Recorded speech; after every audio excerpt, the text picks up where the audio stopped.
What's up, Patriots? Good morning, 511 family. Happy to be here with you this morning. It is Thursday, October 10th, 2024. And guys, we have just under 25 days to save our country. Guys, I want to thank all of you for being here. Make sure you subscribe, like, and share our video. This is the show that the leftists don't want you to see, don't want you to hear.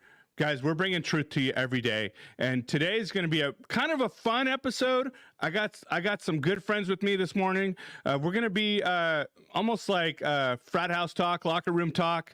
But we're going to be talking about things we're passionate about. We're going to be hanging out, sharing with you what's on our hearts, what we care about, where we're at with this upcoming election. Guys, the direction of this country matters, and it matters now more than ever. Guys, it's been a long season. It's been a long road. The past 3.5 years have been incredible in a bad way.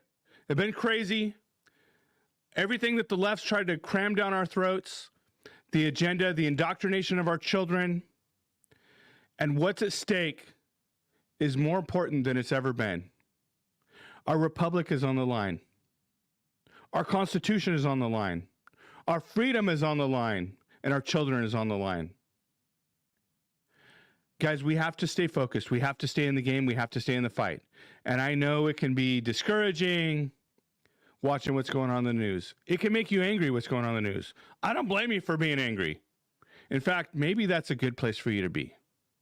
Just for a minute. We know who's on the throne. It's our Lord and Savior, Jesus Christ. That's not going to change, regardless of who wins this election. But what we do know is we need to stay in it. We need to stay focused. And if it requires a little bit of anger to get motivated, to do what we need to do, to not just go out and vote, but to use our voices to speak out, to remind those around us what's at stake, remind those around us what we're fighting for, and maybe shed some light on to some things that they may not even be aware of, then that is what it is. But guys, I want to encourage you because we do see positive momentum. But that positive momentum is only going to continue if we stay in it. If we bring friends to the polls. If we make sure our vote is casted. If we make sure that we don't let the enemy silence us. Guys, we have just under 25 days to save the future for our children and to save the future for our country, to remain steadfast for the things that we hold dear before we watch our country evaporate. We saw Elon Musk just over past weekend let us know that potentially this could be our last opportunity to vote. That remains to be seen. But what I do know is we're not going to back down. We're not going to stop fighting. We're going to continue pushing forward. So guys, again, I want to thank you for being here. Thank you for and joining us in what's certain to be a great conversation amongst friends. And the guys we're bringing to you today, they know what's going on. They know where we stand. They're on the front lines, just like we are. But before we get into that, I want to mention a couple quick sponsors for you guys. First of all, is longtime sponsor of 511 Media Group, Covenant Coffee. Thank you, Randy Martin. Thank you, Covenant Ministries. Thank you, Covenant Coffee, for everything you do for the foster youth, the emancipated foster youth of Kern County. And guys, these are guys doing the Lord's work here. And I know they will continue to do the Lord's work. But they're also a great coffee shop. We drink their coffee every single day. We support them across the street. We have most of our meetings there at Covenant Coffee by Cloud9 at Mohawk, California. Or the opposite of that, Cloud9 by Covenant Coffee, Mohawk, California. Or on North Chester. You guys could go check them out. I want to thank you for supporting the Patriots, the Christians, the believers who are doing God's work and who are supporting us here at 511. Also want to let you know about a couple quick announcements. First of all, we have the Blexit Night of Faith in Tampa, Florida. As of right now, has not been canceled. We'll see if it gets canceled. Obviously, there's been some weather events happen over there. But as of right now, we're still planning on 511 being there. We'll have a booth there. We'll be live streaming from there. We'll be doing interviews. We'll hopefully see many of you guys there. We also have a great night of worship planned. We're going to have some awesome speakers, encouraging you in your faith, encouraging you in your values, though many around you try to tell you otherwise. There's a whole lot more people that agree with you on your values than there are that disagree with you. So we want to see you there Saturday, November 2nd, right before Election Day, at the New Testament Worship Center in Tampa, Florida. And second event that we have coming up, and you'll see today why we're expecting this to be a celebration of victory, is America Fest in Phoenix, Arizona, December 19th through the 22nd. Go ahead and play that video, Darius. What you represent, your presence here, that the largest multi-day event in conservative grassroots history.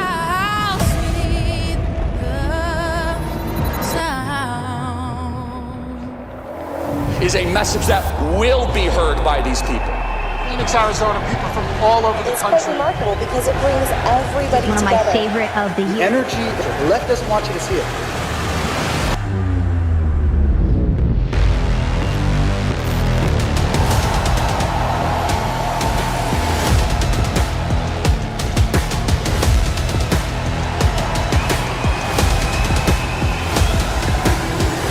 The stakes are high.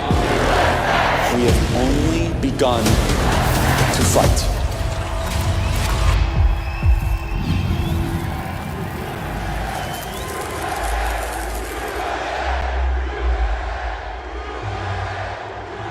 So we're hoping to see you guys there December 19th through the 22nd in Phoenix, Arizona.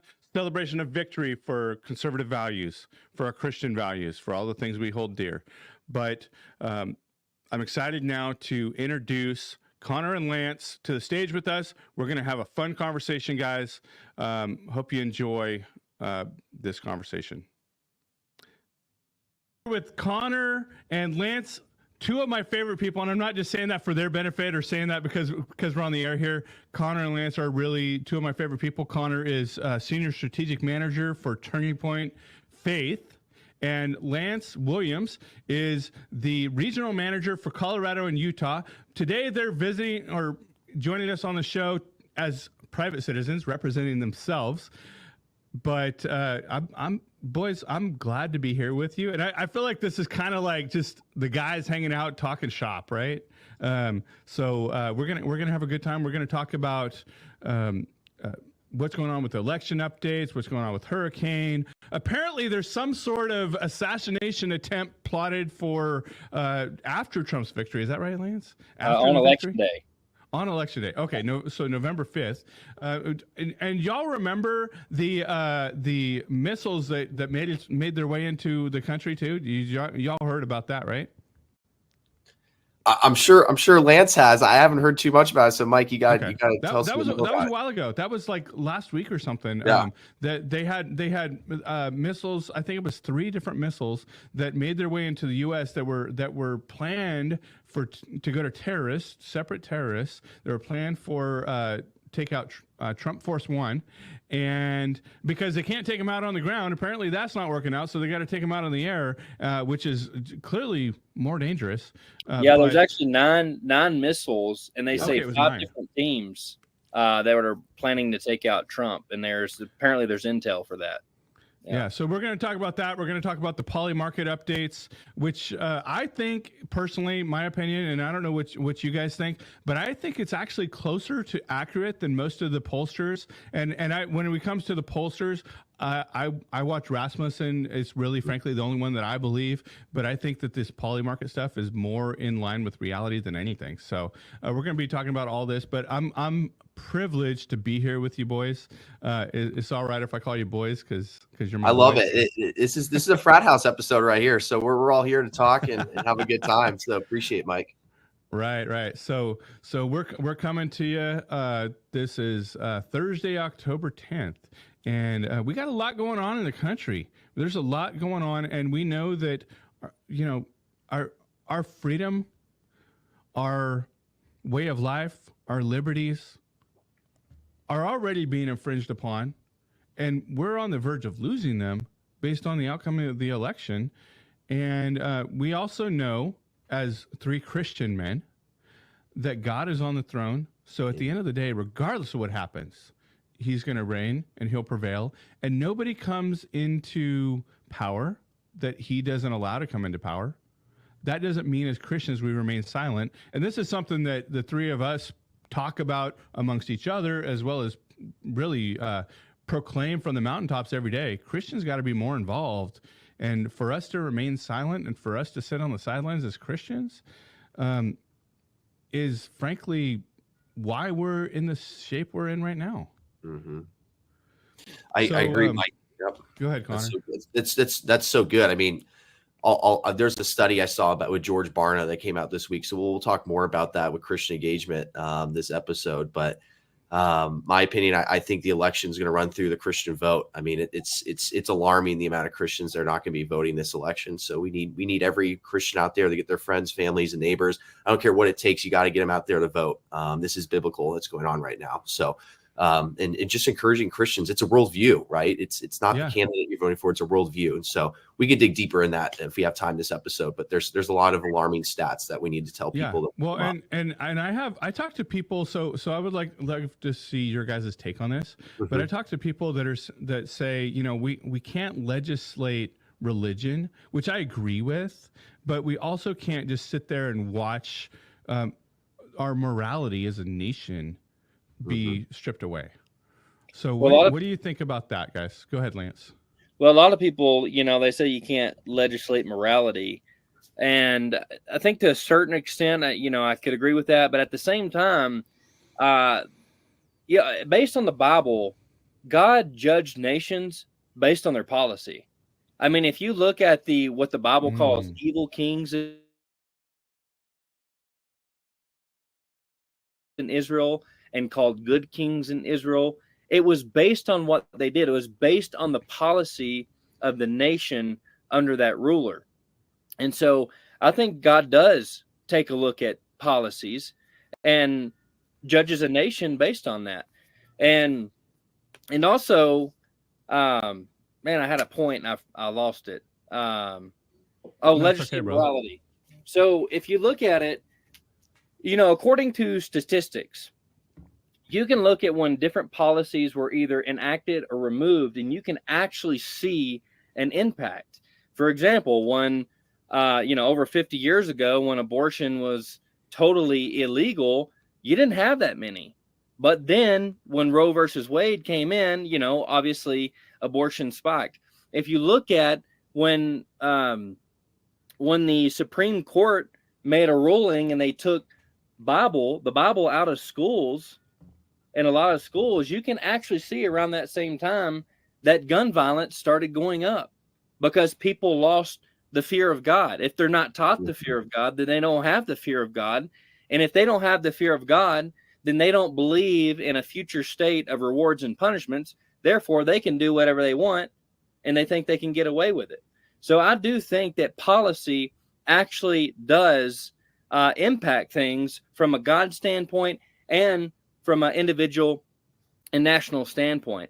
And so I do believe that policy really does have a large impact, more than what most people think. Yeah.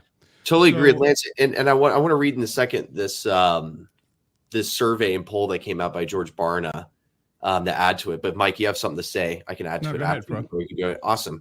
So this is on Telegram. I read this is an accurate poll. I heard this last week. And this is new, just came out. According to a new survey, and George Barna is very well respected professor at Arizona Christian University. According to a new survey data by George Barna, only 51% of people of faith plan to vote this November. In translation, that's going to be 41 million born-again Christians will not vote. 32 million mainline Christians will not vote. This is a 5-alarm fire. The local church must be activated to explain why voting is critical and national leaders must not take this group for granted in key issues.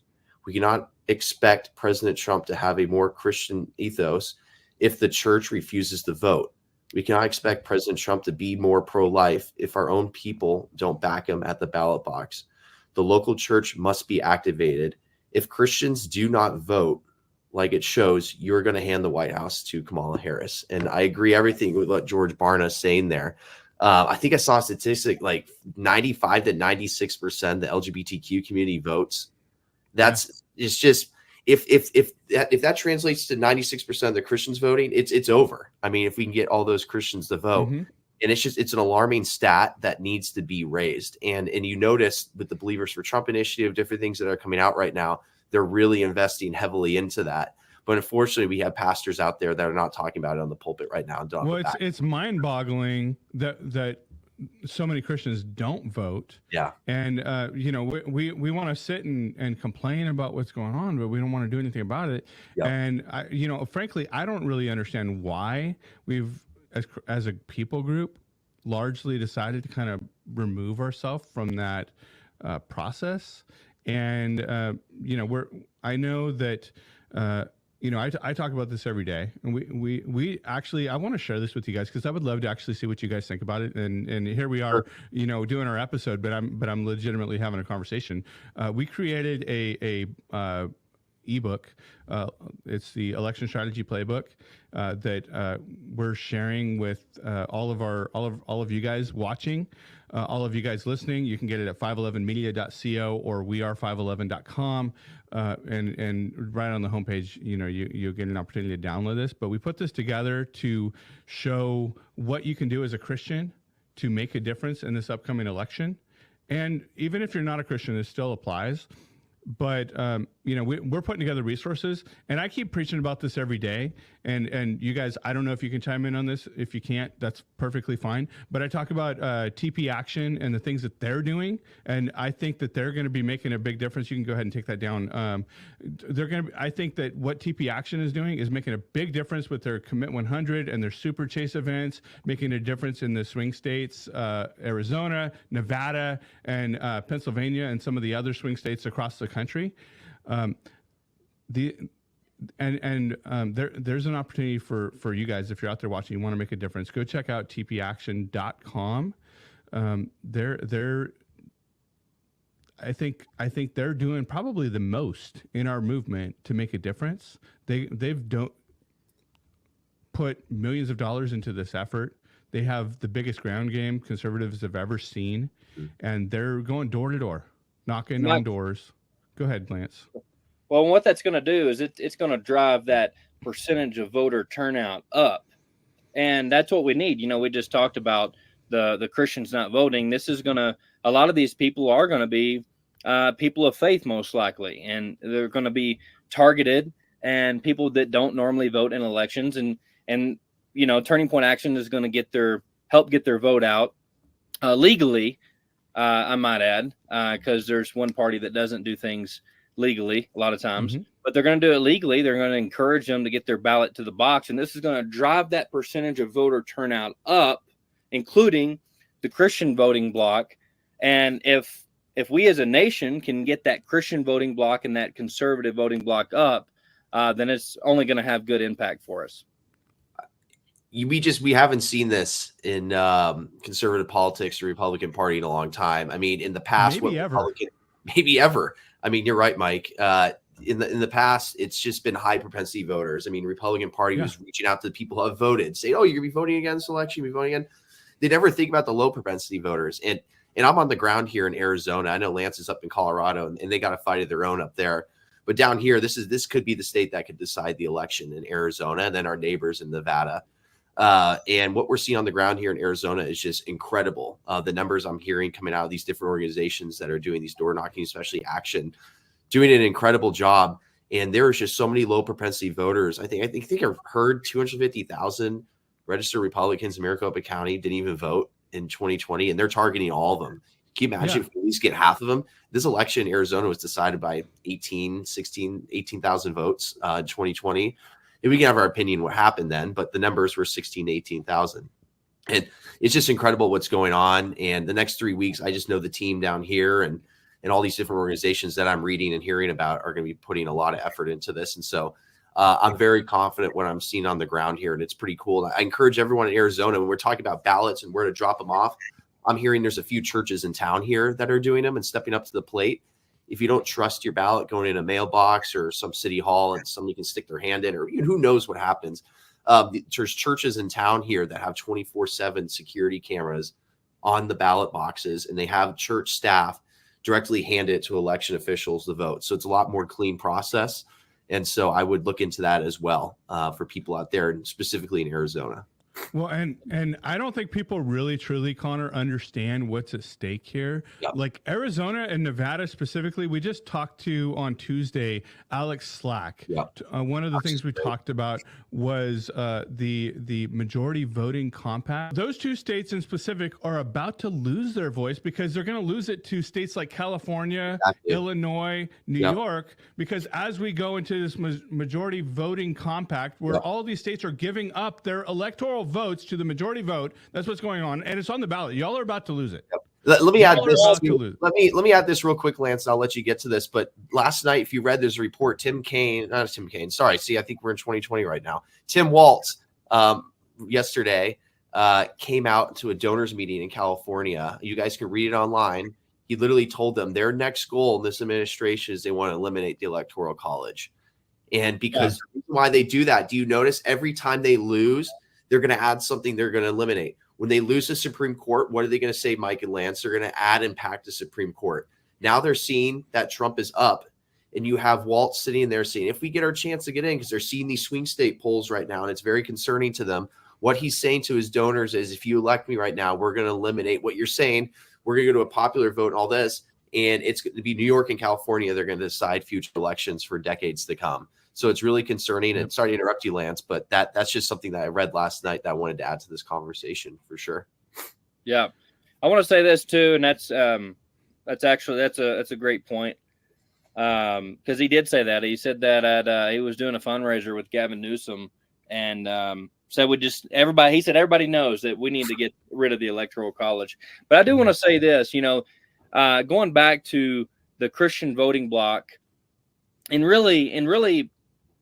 Yeah, I'm going to speak mostly to the Christians here.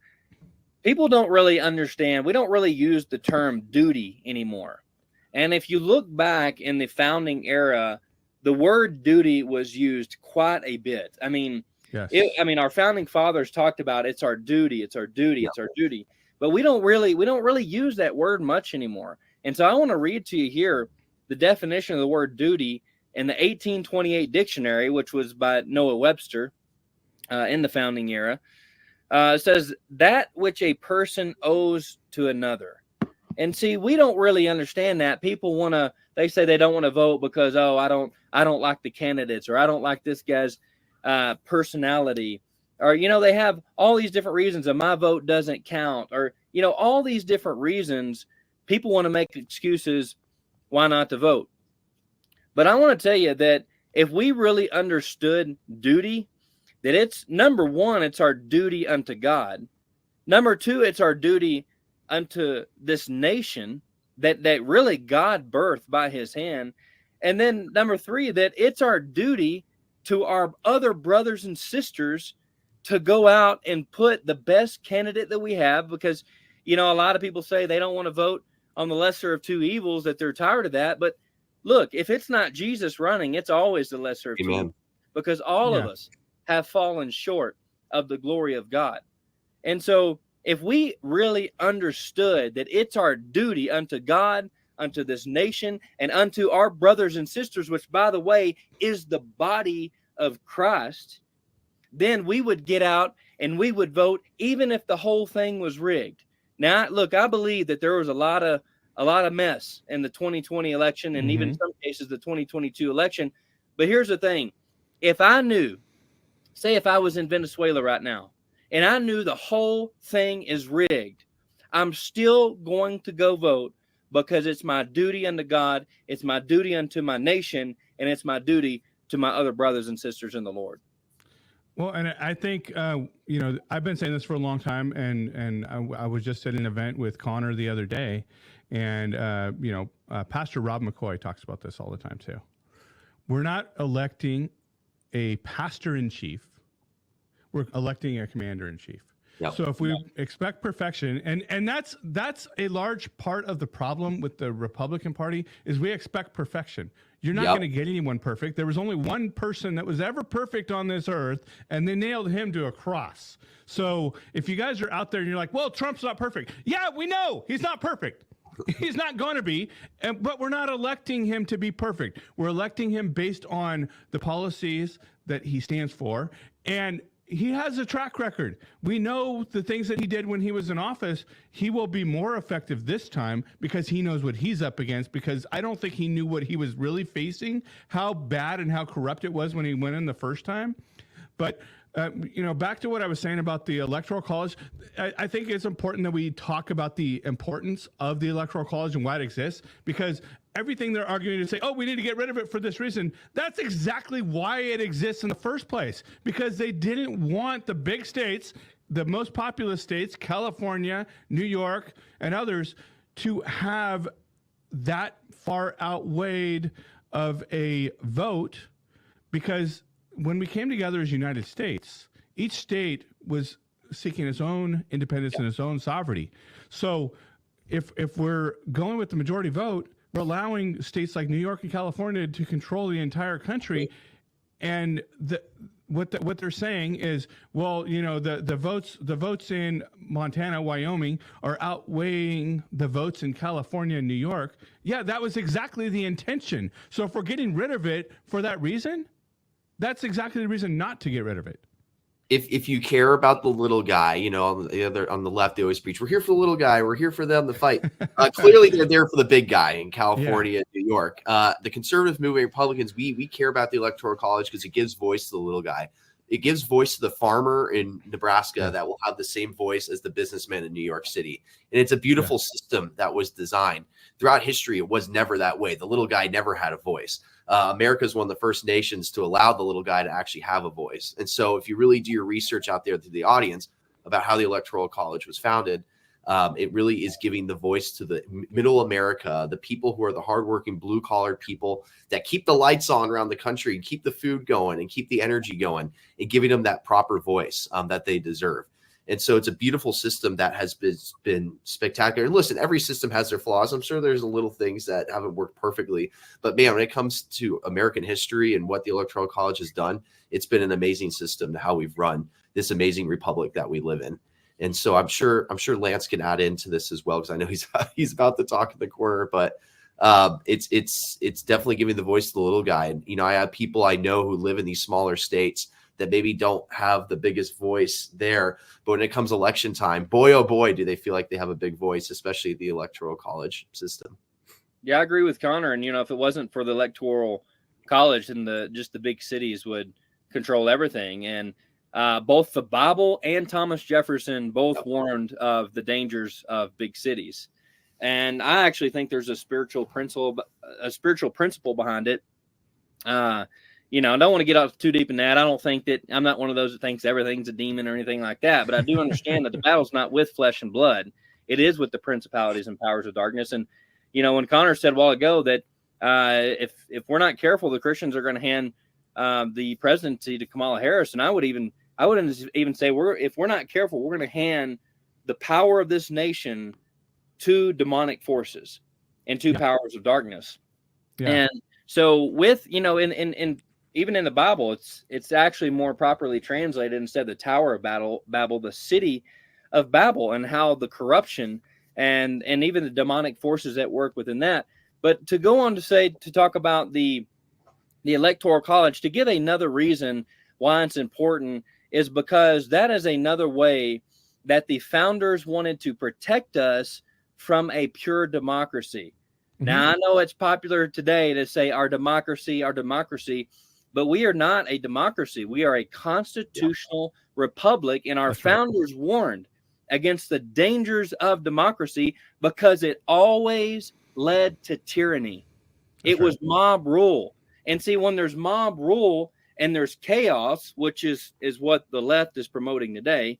You know, when you can go an open border, you can steal up to $1,000 in California, or you know, they're not even really prosecuting people, rapists who are raping children. All this chaos. When you have chaos, when you have mob rule, you need a bigger government to come in and create order. And so in every case, this ended up leading to tyranny. Yeah. And that's why that they've changed the language to make it democracy popular. But we need to get back to changing the narrative that we are a constitutional republic. And just quickly to explain the difference in simplicity, democracy is if 51% or 50% plus one of the people vote for something, then that's how it is. If 50% of the people plus one vote that murder is okay, that stealing is okay, that, you know, any of these wicked things are okay, then it's done. But that's not the case. We are a constitutional republic. Republic meaning we select our leaders to go represent us. They actually work for us, but they can't violate the Constitution, which has our God-given rights laid out in that. So that's the difference. So Lance, I think you have a lot of justification to be talking about the forces of darkness and evil. You know, I want to get you on here someday, by the way, and we talked about this before, but actually share your testimony too, because I think that you have a very powerful testimony, and you know, that'll be a treat when that day happens. But I think that the other thing that I wanted to mention on this is we just outlawed voter ID in California. Not that it's true. Not that we don't ask for it. We made it illegal to ask for it. And so then, and you take that and you take into consideration, and Connor, Lance, go ahead and correct me because I'm going to get the number wrong guaranteed, but 11 to 15 million illegals that we imported into this country. You're lowballing it, Mike. It's probably up to 25 now. You're low. Yeah. Okay. Millions. Now that is nearly 2/3 of the way to the population of California. Right. So, and now we're outlawing voter ID. So all of these non-citizens can vote. And now we're getting rid of voter ID so they can all vote. And we take the fact that we're getting rid of the Electoral College, or trying to. Now you have non-citizens electing the president of the country. That's not that much of a leap to get there, right? That's been their overall plan. That's their plan right there. You just summarized their game plan that they've been working on for decades. And now we're finally seeing it's kind of like football. You know, they've been practicing this playbook, and now you're actually seeing the playbook in an actual game right now. Well, they're overplaying their hand. That's the thing about the left. They always overplay their hand. And we'll talk more later about why they're overplaying their hand and why it's going to really backfire here in about 3 to 4 weeks. So, but yeah, right now they're overplaying their hand with that. Absolutely. They're investing all that. I mean, if you want to get into the hurricane discussion, I know we were talking about it. I think this is bring it up. Do it. But if you were sitting there today, I don't know I feel like if you listen to Mike's show and this media group, you have something called common sense. So, but really, what a disgrace for Kamala Harris. First of all, come out yesterday and it's like a bunch of school kids saying, oh, you know, Ron DeSantis said this and said that. He's not answering my phone calls. And then literally 20 minutes later, Joe Biden, which I never agree with him on pretty much anything, but Joe Biden hates Kamala Harris. We all know that. Yes. Goes on the camera 20 minutes later and says, no, Ron DeSantis has been super cooperative. He's been working with the federal government. We're working all this stuff out. He's been nothing but great. And then also you have Kamala Harris on Call Her Daddy podcast. Whoever listens to that podcast, everyone listen to this one. That one sounds like it's just gross, but she is telling people, oh, here's your $750. Here's your house floating away. It's just, this is a party that does not care about you because FEMA has no money, because those 25 million people we were just talking about have that money right now coming through the border. They're getting free education. They're getting free healthcare. They're getting free all homes, rent, all that, especially in California. How much they're paying, Mike, in California for each family? Like $10,000 or something like that? It's absolutely insane. It's insane. And you know what? That's FEMA money going to them. So yeah, if you I said on, I've said multiple times, and I said it again on Monday, FEMA is saying, "Oh, we don't have enough money to make it through." Like they're bankrupt right now. Yeah, so the they fact are. that they're even saying this at all, they're trying to get ahead of it because they know, like, we don't have any money right now. And the fact that Kamala is the one who's coming out and saying, "Oh, we're going to give you some," why is she? She's not the president. No. Why is she making that announcement? Why isn't Joe Biden making that announcement? That they're playing politics, and you go back to what you were saying about Ron DeSantis, and we had a video clip. If we might go ahead and insert it right here. But we do you have that clip, Darius? The one of Ron DeSantis talking about his conversation and how they hadn't had any action with Kamala in the 3.5 years she's been in office. They never spoke once. Now she's accusing him of trying to play politics. She's the one who's playing politics clearly, but and we'll share that clip with you when we have it. But guys, Hey, why is she the one talking about this? and let's don't forget all the money that's went to Ukraine and just went to Lebanon as well. Yeah. But now we can't send it to our own citizens. But we can send it to other countries, and we can give it to non-citizens, illegal aliens coming across our border, but we can't take care of our own citizens. Folks, this is why we need Trump back in office, because his policies are America first, where the left is continuously putting America last. And Connor, what you said about, how they're, let me say this. They claim to be all about, healthcare and for the people and all this. But even if RFK just did an ad and he talked about the poisons that they're putting in our food, that they've been in control for several years. Most of the time within recent history, they've been in control and power, and they've watched all these nations ban these chemicals. And then they've been continuing to let these poisons be put in our food and in our vaccines. Folks, these people don't really care about us. They are all about control. They are tyrants. We got to get Trump back in office and get his America First policies instituted once again to make America great. And look at just the sign on both sides who's endorsing who, right? Let's first of all, I will trade the Cheneys for the Kennedys any day of the week. That is a great trade. I'll rather have RFK Jr. You have RFK Jr., Tulsi Gabbard, who care about the healthcare and the safety, and Tulsi Gabbard wants no wars. RFK wants clean food. Then you have Dick Cheney, who's a warmonger, and now his daughter Liz Cheney, who's now campaigning for Kamala, which nobody really cares, but she's campaigning for Kamala. And you have all these warmongers, John Bolton, all different people that do not care about the citizens of America, but care about wars across the ocean right now that are going on. And so it's just interesting, the different types of people who are endorsing who, and it's showing our party is a party of the free. We want people to farm. We want people to have their own food, clean. We don't want wars. We don't want to send your kids to wars. We want lower taxes. The other side, we want continuous wars that benefit our own pockets. We want to continue to give money to these illegals coming in so they can keep us in power. It's like what Lance said about 10 minutes ago. It's good versus evil. It's spiritual. It's biblical what's going on right now on each side. So it's very important that we have this analysis to say who's following who right now. It is so spiritual. And Lance hit it right on the nail in the coffin there when he talked about what's going on spiritually in this nation. And I'll add this, that some Muslim imams just came out and endorsed Kamala for president as well. And, despite what a lot of our politicians will say, that's not a religion of peace.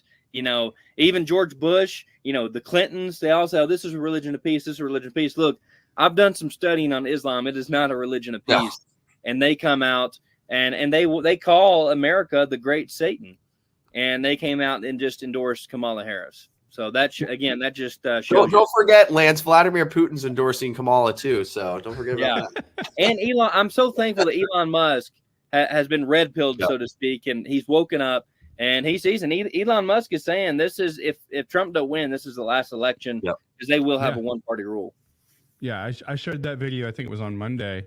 I don't know, Darius. I texted you to see if we had a video. I was looking for all the people that are endorsing Kamala. If we have it, go ahead and roll it. And don't forget this endorsement. We're going to see it in the next 3 weeks in the state of Texas and states that this should happen. Pornographic websites right now are the Trump administration wants to block pornographic websites for underage kids. You're going to see ads if you're specifically in Texas and different states. You're going to see them here in the next 3 weeks where these pornographic websites like Pornhub and different things like that you see online are going to be endorsing Kamala Harris and putting ads out there. So it's another spiritual aspect to this campaign season that we're seeing. So we had a video of like you guys might have seen it. It was like a funny like kind of meme video of like all the people that are voting for Harris, like drug dealers for Harris, convicts for Harris, illegals for Harris, and all those. And I think Darius is working on bringing it up right now, but we'll play that in just a second. But guys, it's not all doom and gloom, right? In fact, it's not. No.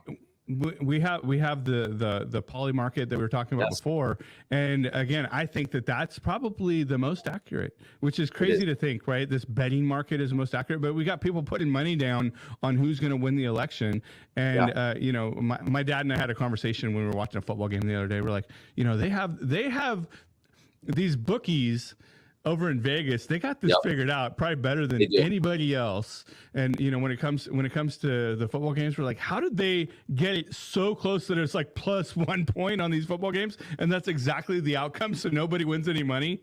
But it's the same people who are doing that are the same people who are running this. And I'm trying to give Darius a minute to pull up that. Did we get that? Well, for Mike, if we're talking football games, I want everyone in the audience look up Tim Waltz at the University of Michigan football game and type in President Trump at the Alabama Georgia game and see what Tim Waltz claims that he's has all the football fans voting for him. But check out those two videos to see what football fans are actually voting for. But this poly market graph that we're about to pop up here, guys, and Mike and I and Lance, I want you to jump into. I want to explain why it jumped. But Mike and I were talking before the show started, and this is something that is extremely important to look at. These polls are not accurate at all. We can talk more about the polls. They've never been accurate. Look at the last two elections. They've been completely off. But the poly market and betting markets have been pretty accurate the past two elections. So, well, what's interesting, Connor, is you look at the polls. And again, I say the Rasmussen's the best one to look at, but the margin of error is always greater than the amount that they're. So, like, hey, Trump's up +2 with the margin of error of 3.5. It's like, okay, so essentially you're saying you don't know anything. Trump always outperforms the polls. I mean, go look at it. We know that too. Literally. I saw a poll today. He's up 2 in Pennsylvania. He's pretty much tied in Michigan, Wisconsin. They're pretty much the same. Georgia, he's up by like 1. Arizona, he's up by 3.5. I mean, here we are. Awesome. We'll talk about it in a second. But guys, they're panicking on their side because they know these Trump voters don't answer polls. They don't want to talk to the pollsters. These pollsters, when they call people, it's mainly inner cities. They're outside of grocery stores and cities that are doing these surveys. They're not in rural America and talking to actual voters and actual Americans. And so they're panicking today. And this graph right here shows what we're seeing on the screen, why they're panicking. I mean, I want people to be honest, go from October 1st to October 7th. Look at the bottom of the screen there. It shows the dates. Now, what was an important event that happened this weekend, guys? I think it was October 4th or 5th range. What happened this weekend? I'll have the audience answer. Lance, what happened this weekend? What are you referring to? Yep. What happened this weekend for President Trump? What rally did he have this weekend? Oh, Butler, Pennsylvania. Okay. What happened after the Butler, Pennsylvania route? This is an indication of that. And it's also how she started off the week with these terrible interviews and the hurricane and all that. I mean, look at guys, it's a 9-point swing, 54% to 45%. Look at just the change in that graph. And I know it's October 7th. We still got a whole month to go before the election, but these are bettors. I mean, look at the betting volume on the top of the screen there next to the presidential seal. You'll see a dollar amount there. That's over $1 billion right there of people betting in the market right now for the election. So this close to $1.5 billion. Yeah, it's going to get there easily. Probably could get up to $2 billion by the election day. But this graph is showing what the bettors in Vegas are thinking and around the country, and they're very accurate. And they don't just look at polls, guys. It's an extensive research that these people do in the markets, and so it's pretty interesting what we saw there. And it's encouraging. And we need this second half of the episode. We need to be hopeful because I think right now, and Mike and I talked about this in Las Vegas, and I saw him last week. Trump is in a great position right now heading into the next 3 weeks. All it takes is voter turnout and swamp the vote. and get as many people as possible to vote. Right now, we are sitting pretty. In my opinion, we still should have the attitude that we're down a touchdown with 2 minutes left in the game. Yeah. But realistically, guys, if you want me to, I'm going to be honest with the audience. He's in a great shape right now. We're up heading into the fourth quarter. So now, when you say that, Connor, I think it's important to highlight the assumptions that we're making when we say that. Let's right? do it. We're Let's making assumptions about the turnout. So you guys watching, I think most of our audience out here is the high propensity voters, but that doesn't mean that that's all you need to do is go out and vote. Take people with you. Make sure that they're registered. Make sure that they're informed, because we have family members. I have family members who have no idea what's going on. I have family members who are kind of paying attention, but they still don't know as much as they probably should. What's going on, or as much as they would even frankly like to, because Connor, Lance, I think you all agree with me. You don't actually know what's going on by watching Fox News. First of all, Fox is full of propaganda too. They're lying to you just like CNN and MSNBC. I say that all the time. But unless you're in it and you're like eating and breathing it every day, like it's hard to really follow and know what's going on. Posting memes and posting stuff on social media and complaining is not going to win this election. What's going to win this election is going out to vote. The problem is there's Trump voters out there, and I'm talking to the people in the audience that sit there and digest the news, and they post, and they think they're changing the country doing that. You're not doing anything. You're actually just causing harm, just sitting there watching TV and complaining. If you want to make a difference, you need to get your neighbors, get your friends, and say, I will do anything possible. I'll show you a mail drop box. I don't care if you vote early, vote day of, whatever you need to do it. And and encourage people, each person in this audience, each week, pick 10 people in your neighborhood to get them to vote. Each week from now, the election should only take you an afternoon to do. I know everyone's got jobs and they got to work and provide for their family. But I encourage everyone in this audience to pick 10 people a week in your community, friends, neighbors, all that, and get them to vote. Election day. Hey, I'd like to bring attention to one story that people aren't really talking about, but there was something that came out in Dallas County, Texas. Okay. And if you think about this, if they really wanted to have a one-party rule, if they stole Texas, it'd be hard to win. It'd be hard to win the presidency. And there was a story that came out in Dallas County where there were problems with an election machine down there, that it did not meet the requirements. It wasn't up to the standard. But the mayor went ahead and signed off on it and said there was no issues, when really there was.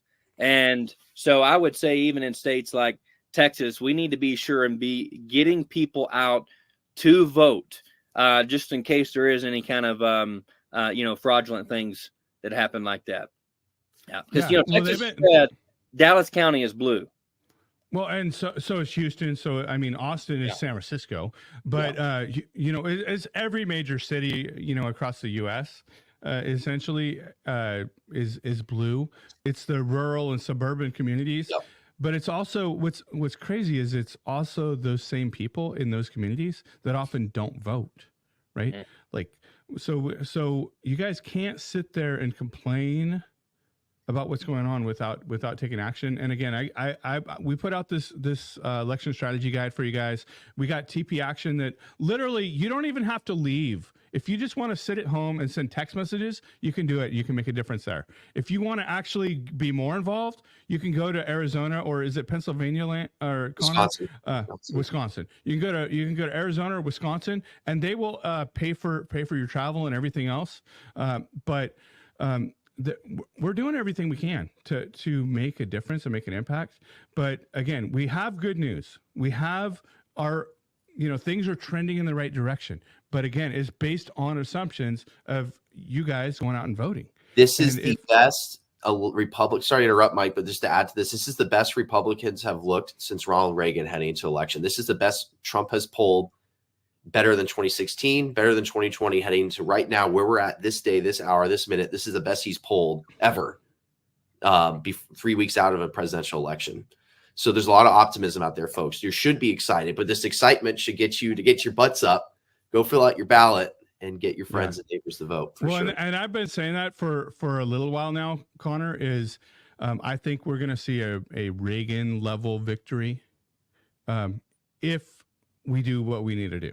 if we continue pursuing what we're pursuing.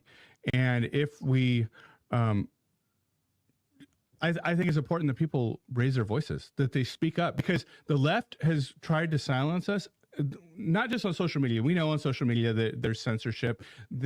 Walls and Kamala have literally come out and not made any bones about it. They've been very public about, hey, we want to essentially eliminate your First Amendment rights. Yeah. But in public, they've made it to where you feel a little bit afraid almost to wear a MAGA hat, to speak up about what your opinions are and what you think.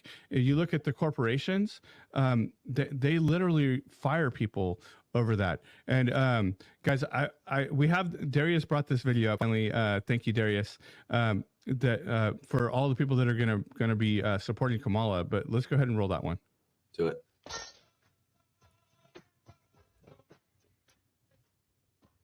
Drug traffickers, illegal aliens, shoplifters. What is that one? Gang members for Harris, sheep for Harris, socialists for Harris. You guys seen this video? No, but it looks like that's in Arizona. So yeah, it's got the Arizona logo on it. Yeah, like I didn't notice that, but yeah, it's I assume that's a joke. I'm sure that's some Republican people putting that out there. It's kind of a joke, but it's actually kind of true too. It is true. It is true, but it's pretty genius whoever put those out there. Actually, driving by. It is true though. I mean, look at guys. It's moral, right? Lance talked about it earlier. If you're immoral, you're going to be voting for the left this election. If you have moral qualities and you have a family that is biblical and is following the word of God and following scripture, you'll be voting for President Trump this election. And so Lance hit it right on the head. It's immoral people that are going to be supporting the left because their policies are immoral. Okay, so let's go back to the poly market polls, and so there's a couple things, and I was saying a few days ago that this isn't being factored into the polls, and I still think it's not being factored into the polls, but I think it's factored in the poly market. What's going on in the hurricane and the port strike, and these things. The hurricane is going to have a massive difference in the election. Even for those of us who, all three of us are kind of removed from that, other than having friends that are in that area that are affected. But the lack of response over there, and what's going on. But what was the other factor that you mentioned? The Butler rally and what's affecting this poly market poll? I would say it's the Butler rally that happened. I would say it's the hurricane response. I would say there's a lot of different factors. I would say also these podcast interviews. I mean, it's a disaster, these podcasts she's been on this week. Tell me this. She wants to do interviews, okay? You see JD Vance on CNN. He's on MSNBC. He's on some tough podcasts. They're asking tough questions. And what does her social media team and her communications team do? They send her to this Call Her Daddy podcast that, personally, if you look into this podcast, they're encouraging females to do sexual activity and immoral activity. And then secondly, sounds about right. Next day she's on a show that Mike loves to watch every morning called The View. And she's on that show. I mean, first question they ask yesterday, it's a viral video. I don't know if you can pop it up. It's gone viral. Trump reposted it. Everyone's been reposting it. Is there anything? It's a simple question. All they're trying to do is differentiate herself from Joe Biden. The first question was, how would your policies be different? Would you change anything that the Biden administration has done the past 4 years? And what was the answer she gave to that question? No, I would not change anything. Yeah, just nothing comes to mind. Yep, nothing comes to mind. Did you guys see the 60 Minutes interview? Yep, I saw that too. They asked a very similar question. And the interviewer said, "Madam Vice President, we're talking reality here. You're in a different universe. What you're talking about? How are you gonna give all this $50,000 to small businesses? Oh, I'm just gonna tax the wealthy. I'm just gonna tax the wealthy. That's all she said. That's her economic plan. How well has that worked out for them? And how much they've been saying that forever? But is that actually what they're doing? No. Why do you think the wealthy taxes are hitting the three of us? The wealthy is supporting Kamala Harris. Look at her donors. Go look at her donors and look it up online, guys. But more billionaires support Kamala Harris than Donald Trump. Yeah. Yep. Okay. So go back to something, and I talked about this the other day, and I think that this is very interesting. Go back to what I believe, I'm pretty sure it was Elon Musk. Yeah, it was Elon Musk. What he said when he was talking to, I can't remember who he was talking to, but it was an interview, and what he said was a big part of the reason that they're so afraid of him getting elected is because they believe he's going to release the Epstein list. That's why all those billionaires are behind Kamala, because they're all on that list. It's not just Epstein. It's the JFK files. It's a lot of different things that he's announced that he's going to be doing. And that's why we need to keep President Trump in our prayers. And you know what? I'm going to say this, that Lance was correct. Lance and I spoke about a year ago about the safety of President Trump. And I want Lance to jump in on this.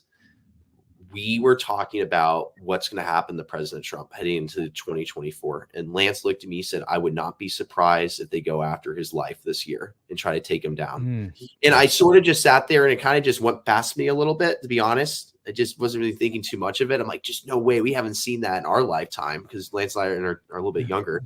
We haven't really seen that much in our lifetime like that. And I just kind of heard that comment and went in and out.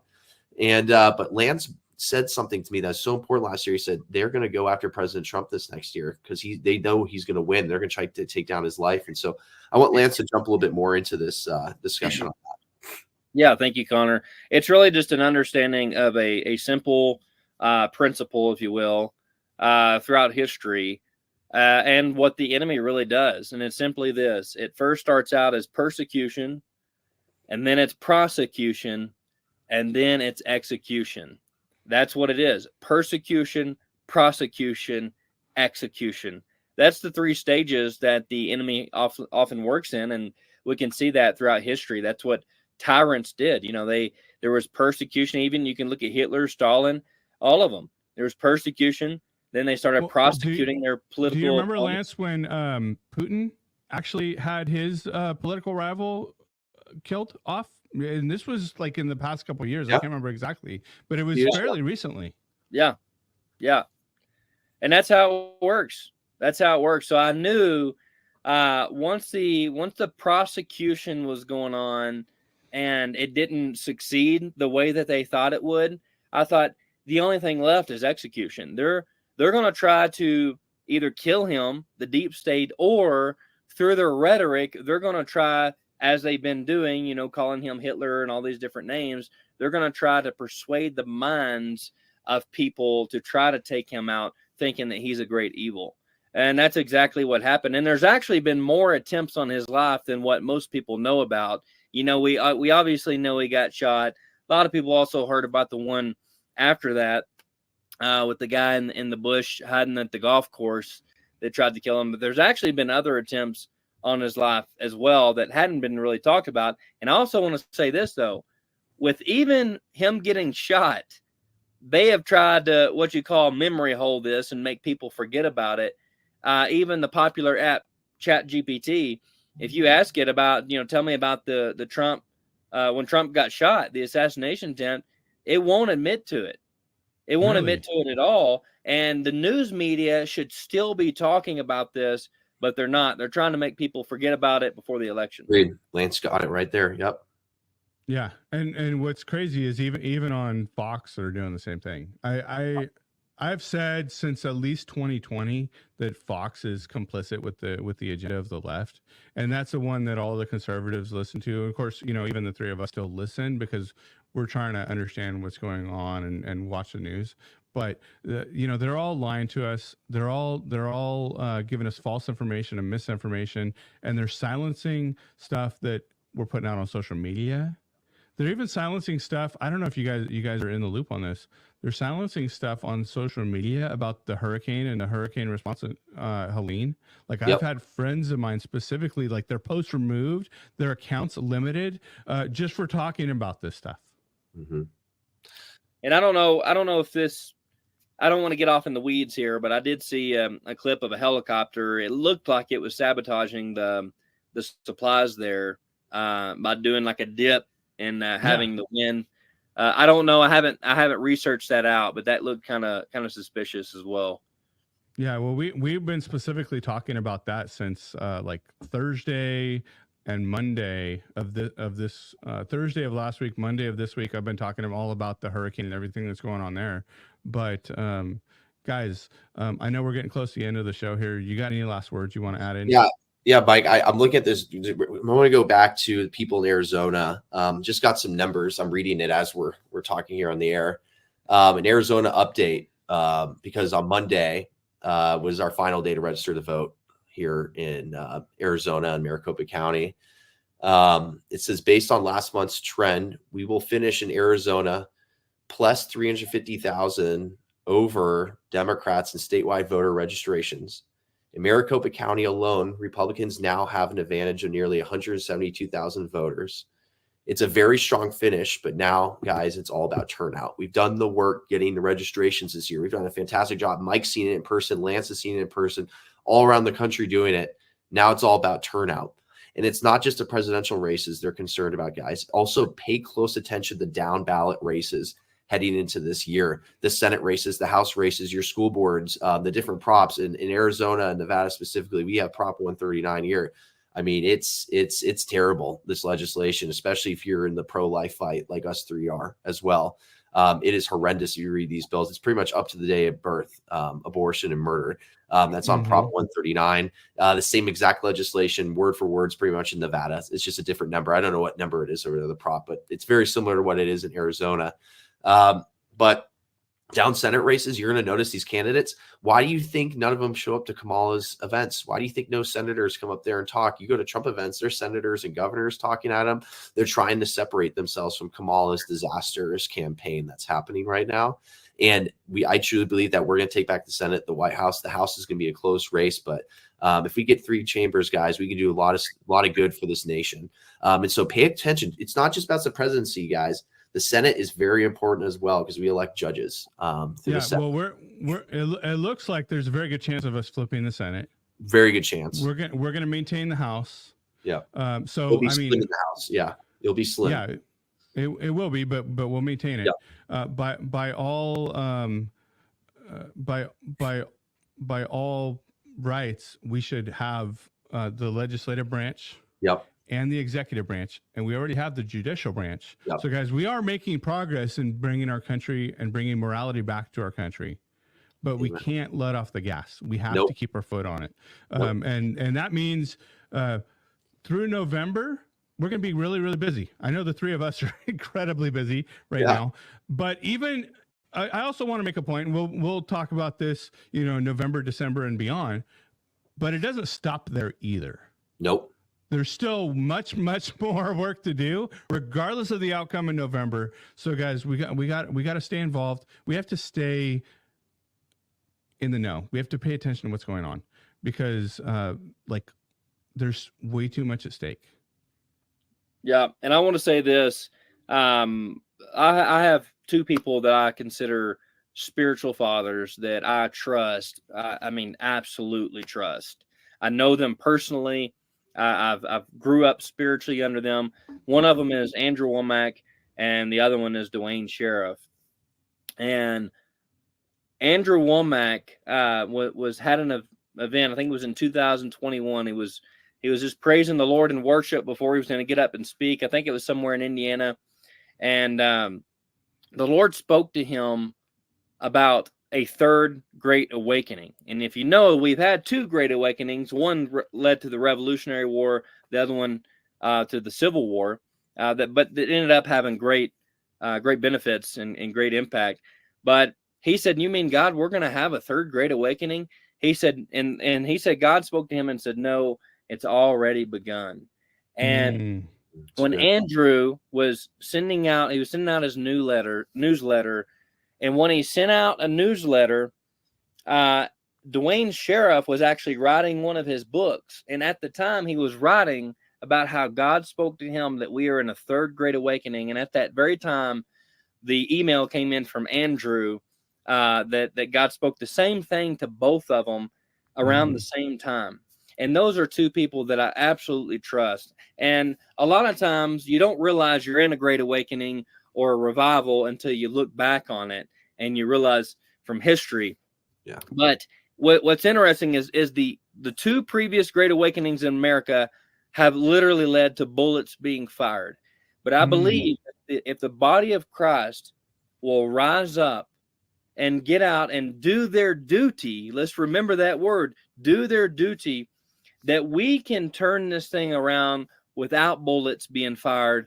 Instead, it comes down to ballots instead of bullets. But again, it comes down to duty. What does that mean? What you owe to another. We owe it to our country. We owe it to our brothers and sisters in the Lord. And we really owe it to ourselves. And most importantly, we owe it to God. Man, I think that's a mic drop moment. I'm going to just leave it there. Love it, Lance. Thanks, guys. Thank you all for watching. Have a great day. God bless.